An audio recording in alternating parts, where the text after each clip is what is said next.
Bismillahirrahmanirrahim. Forum Remaja Wadah Martabat Bangsa. Forum Remaja Wadah Generasi Bervisi. Forum Remaja Wadah Pemantapan Ummah. Forum Remaja Wadah Pemikiran Inovatif. Forum Remaja Wadah Pencetus Generasi Madani.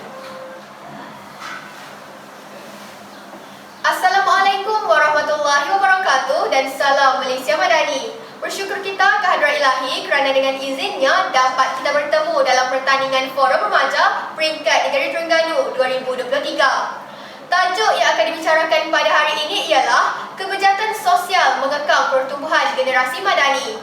Bersama-sama saya pada hari ini, ahli-ahli panel yang hebat iaitu di sebelah kanan saya, gadis cantik berkacamata Husna Imanina binti Zuradin, Ketua Exco Disiplin Majlis Perwakilan Pelajar yang merupakan ahli panel pertama.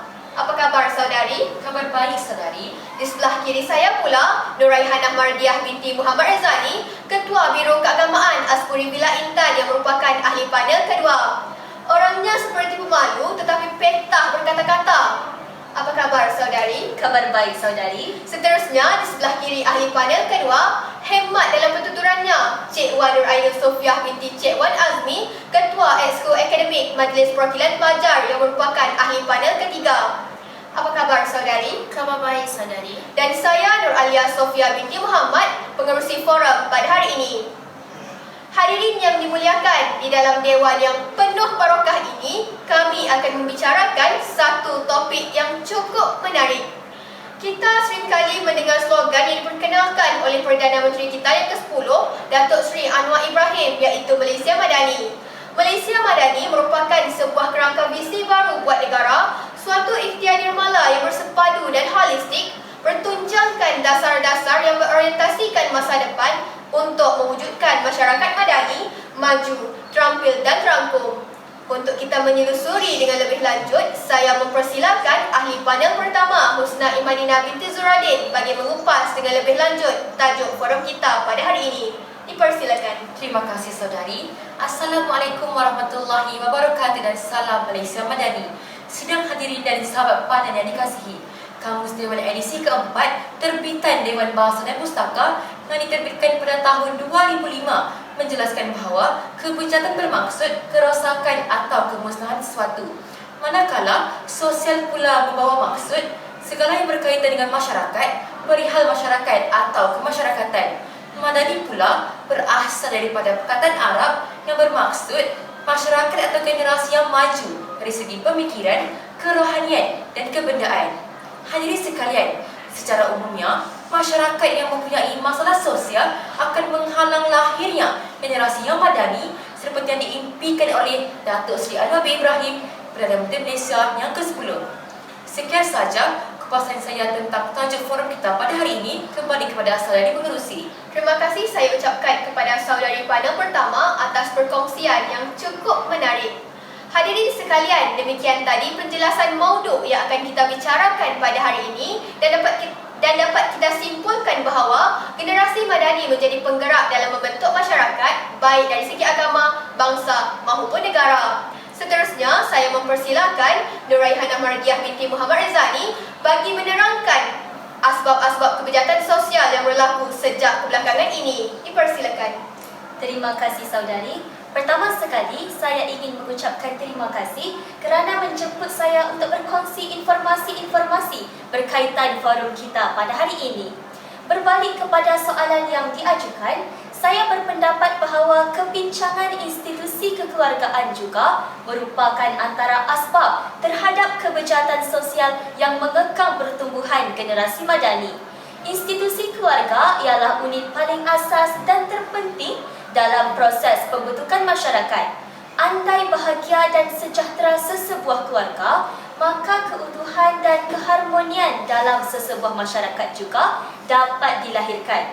Sekiranya institusi kekeluargaan ini berpecah belah, maka natijahnya juga akan turut dirasai oleh masyarakat atau generasi berikutnya. Oleh itu, maju atau mundurnya sesebuah negara adalah berpunca daripada institusi kekeluargaan.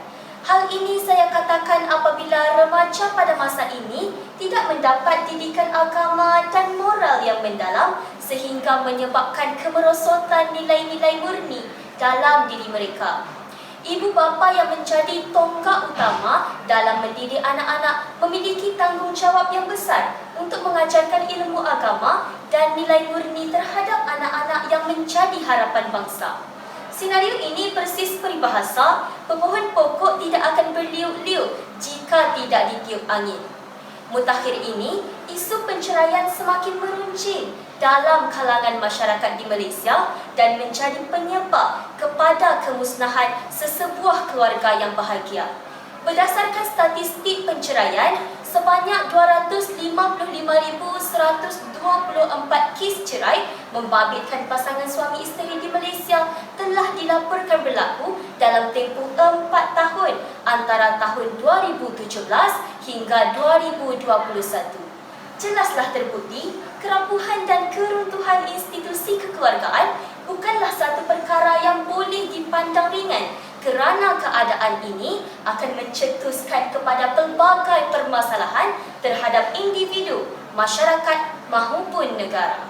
Saudari pengerusi, saya rasa cukuplah sampai di sini. Kembali kepada saudari. Terima kasih saya ucapkan kepada saudari panel kedua. Sudah terang lagi bersuluh bahawa keruntuhan dan kelemahan institusi keluarga menjadi penghalang kepada pembentukan masyarakat madani. Saya berharap ahli-ahli panel lain turut bersependapat tentang isu tersebut. Saya mempersilakan Cik Wan Nur Ainul Sofiah binti Cik Wan Azmi, panel ketiga bagi berkongsi pandangan beliau dalam forum kita ini. Dipersilakan. Terima kasih saudari. Media massa merupakan salah satu medan kemajuan teknologi dalam bidang informasi dan komunikasi. Pengaruh media massa berbeza-beza terhadap setiap individu. Hal ini disebabkan oleh wujudnya perbezaan corak pemikiran, sikap dan budaya dalam hubungan sosial. Tidak dinafikan, media massa memainkan peranan yang cukup penting dalam kehidupan masyarakat pada masa ini. Umumnya, media massa merupakan saluran penyebaran maklumat yang utama di Malaysia. Kepentingannya sebagai saluran maklumat yang unggul terbukti dengan wujudnya teknologi maklumat. Selain itu, maklumat juga dapat diperoleh melalui cabang-cabang media massa yang lain seperti televisyen, radio, akhbar, majalah dan sebagainya. Bertitik tolak dari situlah, media massa dapat meningkatkan taraf sosial seseorang individu melalui penerimaan maklumat terkini dan penggunaan peralatan yang moden. Justru, media massa dapat menentukan kehidupan masyarakat ke tahap yang lebih tinggi dan pemodenan negara dapat dilaksanakan. Statistik terkini menunjukkan sebanyak 44 juta rangkaian peranti mudah alih pada tahun 2023. Jumlah statistik ini menunjukkan peningkatan 1.2 juta atau 2.9% sambungan peranti mudah alih daripada rakyat. Kini, hampir semua rakyat Malaysia boleh mengakses rangkaian peranti.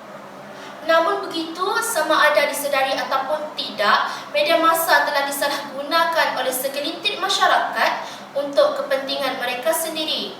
Banyak kandungan yang dimuat naik seperti keganasan, buli cyber dan penipuan yang tidak menepati syarat untuk tontonan khususnya golongan remaja. Secara tidak langsung, keruntuhan akhlak dalam diri golongan remaja akan menjadi elemen perosak kepada generasi baru sekaligus menghalang pertumbuhan generasi madani. Sekian sahaja daripada saya. Kembali semula kepada saudari pengerusi. Terima kasih saya ucapkan kepada saudari panel ketiga atas perkongsian yang bernas lagi berisi. Jelaslah di sini bahawa pengaruh media massa menjadi asbab kepada permasalahan ini. Sidang Dewan yang dimuliakan, kita tidak dapat menafikan bahawa setiap asbab yang berlaku pasti menimbulkan impak yang boleh menghalang pertumbuhan generasi madani.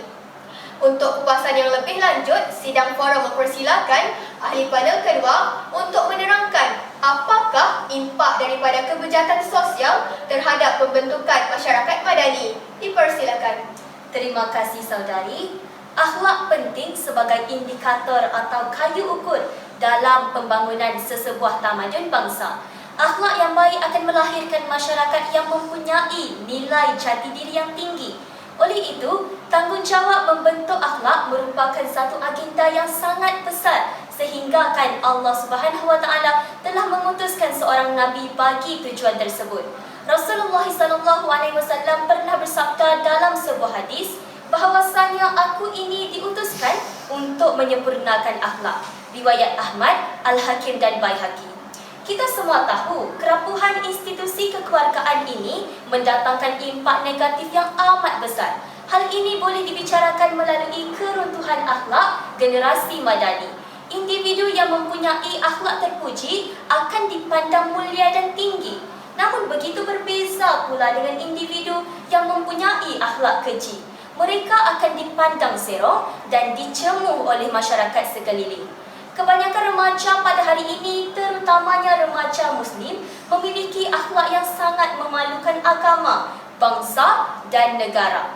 Ini terbukti di dada akhbar berkenaan berita kes pembuangan bayi, rogol, zina, perjudian, penagihan dadah dan banyak lagi. Bolehlah saya katakan di sini, jatuh dan bangunnya sesebuah negara, agama dan bangsa ialah dengan melihat kepada akhlak dan moral dalam sesuatu masyarakat. Kita tidak dapat menafikan bahawa akhlak remaja pada masa ini berada pada tahap yang sangat membimbangkan. Oleh yang demikian, sekiranya hal ini tidak dapat dibendung bermula dari sekarang, maka tidak hairanlah jika generasi madani akan menjadi binasa. Saudari pengerusi, cukuplah sampai di sini, kembali kepada saudari. Saudari pengerusi, izinkan saya untuk menambah sedikit tentang keruntuhan akhlak yang disuarakan oleh saudari Rahana. Silakan saudari. Terima kasih saudari. Saya amat bersetuju dengan pernyataan yang dinyatakan oleh saudari Rahana. Namun, saya juga berpendapat bahawa keruntuhan akhlak juga akan mendatangkan implikasi yang amat besar pada negara. Hal ini kerana pembangunan sesebuah negara dan masyarakat itu bergantung kepada akhlak remaja dan generasi pada hari ini. Antara kesan yang akan berlaku ialah anasir-anasir luar akan mudah merasap masuk ke dalam negara seandainya generasi pada hari ini tidak tahu menjaga akhlak mereka. Generasi pada hari ini juga akan mudah dan cepat terpengaruh dengan budaya kuning dan budaya barat yang sentiasa ingin menjatuhkan remaja Islam khususnya. Saya juga berpendapat bahawa kerancakan pembangunan negara akan terbantut dan keadaan ekonomi negara juga sukar untuk berkembang kerana wujudnya gejala sosial dan keruntuhan akhlak yang amat tinggi dalam negara. Sekian itu saja tambahan daripada saya. Terima kasih kerana sudi memberi peluang pada saya untuk menyuarakan pendapat saya. Terima kasih saudari panel pertama dan kedua. Dipetik daripada kata-kata ahli panel sebentar tadi, kita dapat simpulkan bahawa tanpa akhlak dan nilai-nilai murni dalam kepribadian seseorang, bagaimana dapat kita membentuk masyarakat yang bertamadun. Kita telah mendengar wacana yang telah dilemparkan oleh ahli panel kedua sebentar tadi. Seterusnya, saya serahkan kepada ahli panel ketiga untuk menguraikan implikasi lain yang dicetuskan daripada kebejatan sosial. Dipersilakan. Terima kasih saudari. Dunia hari ini sedang mengalami perubahan menyeluruh kehidupan manusia sama ada sosial, kebudayaan, ekonomi dan politik. Hal ini disebabkan oleh pemodenan dan kemajuan proses yang dicapai. Namun begitu, sama ada disedari ataupun tidak, kecanggihan dalam pemodenan yang diinginkan itu dapat memberi impak negatif kepada sesebuah masyarakat dan negara. Walaupun negara kita mempunyai infrastruktur yang hebat dan teknologi yang canggih, tetapi mereka gagal untuk melahirkan manusia yang mempunyai sifat keinsanan. Ini boleh dilihat dalam pembangunan yang berlaku di negara-negara maju. Kemajuan yang mereka ciptakan semakin hari semakin menghakis sifat-sifat keinsanan dan memusnahkan diri sendiri. Hal ini bukan bererti pembangunan yang dilaksanakan oleh mereka langsung tidak boleh dijadikan model dalam pembangunan. Dalam segmen ini, ingin saya tekankan perihal pembangunan dari segi ekonomi. Dr. Said Husin Ali, mantan profesor di Jabatan Antropologi dan Sosiologi Universiti Malaya, menyatakan bahawa pembangunan dari segi ekonomi bertujuan untuk menaikkan taraf ekonomi sebahagian besar masyarakat. Pencapaian yang tinggi dalam bidang ekonomi dapat menjadi asas yang kukuh untuk memajukan atau membangunkan bidang-bidang yang lain seperti pelajaran, kemasyarakatan dan kebudayaan. Sekian sahaja daripada saya, kembali semula kepada saudari. Begitu hebat sekali pandangan yang diutarakan oleh ahli panel kita sebentar tadi. Terima kasih diucapkan. Kekurangan modal insan yang berkualiti menjadi penanda aras kepada kelemahan pembangunan negara yang diasaskan daripada keintelektualan rakyat Malaysia. Warga Dewan sekalian, tanpa melengahkan masa, dipersilakan pula ahli panel pertama untuk menyuarakan pandangan beliau tentang implikasi seterusnya. Dipersilakan. Terima kasih saudari. Sebagaimana sahabat panel yang lain, pendirian dan rumusan saya juga serupa walaupun tidak sama. Sidang tonton penuh santun. Kebijakan sosial boleh menjejaskan kesejahteraan negara dan menjadi penghalang pertumbuhan generasi madani. Keadaan ini boleh dilihat dalam kes penyalahgunaan dadah di negara kita. Sejumlah 123,139 orang penagih dadah percaya dikesan oleh Polis Diraja Malaysia dan Agensi Anti Dadah Kebangsaan pada tahun 2021. Sejak dahulu lagi, dadah sememangnya dikenali sebagai musuh yang bersatu negara yang membawa ancaman terhadap generasi manusia. Acap kali, slogan lebih baik cegah berkumandang. Tetapi, selagi setiap individu tiada rasa bertanggungjawab dalam setiap inci tubuh mereka untuk bersama-sama memastikan dadah-dadah ini dibanteras, maka selagi itulah dadah akan terus kekal merebak ke dalam ruang sisi kehidupan masyarakat. Dalam konteks lebih besar, dadah terbukti menghancurkan institusi keluarga, mengundang perceraian dan membawa banyak masalah dalam masyarakat seperti jenayah, pemulauan dan sengketa akibat kemerosotan ekonomi keluarga dan ketirisan wang asbab kebergantungan terhadap dadah. Saudari pengerusi dan sahabat panel, saya juga berpendapat bahawa keadaan ini boleh menjejaskan keamanan, keharmonian serta kemajuan negara dan sekiranya dadah tidak dikekang sejak awal lagi, negara akan kehilangan golongan muda yang bakal menjadi pewaris dalam melarjui tampuk pemerintahan negara masa hadapan. Jadi sahabat panel, lihatlah ya betapa teruknya implikasi penyalahgunaan dadah terhadap masyarakat dan negara. Tidak begitu, Saudari Rahana? Benar sekali saudari. Hadirin sekalian, sebagai intipati perbincangan ini, dapat saya simpulkan bahawa dadah ini sememangnya boleh menjejaskan kesejahteraan kehidupan dan kebahagiaan seseorang individu, masyarakat maupun negara. Cukup di sini saja perkongsian saya mengenai perbincangan ini. Kembali kepada pengerusi. Terima kasih saudari atas lontaran bicara yang bermakna. Melihat kepada statistik jumlah penagih dadah yang terlalu tinggi amat membimbangkan dan keadaan ini mampu menjejaskan kesejahteraan negara. Terima kasih kepada semua ahli panel yang sudi berkongsi idea dan pendapat masing-masing. Demikian sahaja perkongsian kita tentang kekejahatan sosial mengekang pertumbuhan generasi madani. Menunding jari memanglah mudah, tetapi menyelesaikan sesuatu masalah bukanlah perkara yang mudah. Tidak dapat disangkal lagi kebincangan institusi keluarga dan pengaruh media massa menjadi antara punca yang menghalang kepada pembentukan generasi madani. Sekiranya masalah ini tidak dapat dibendung, keadaan ini akan memberi kesan kepada kesejahteraan negara, kemakmuran kesejahteraan negara, keruntuhan akhlak dan melahirkan modal insan yang kurang berkualiti.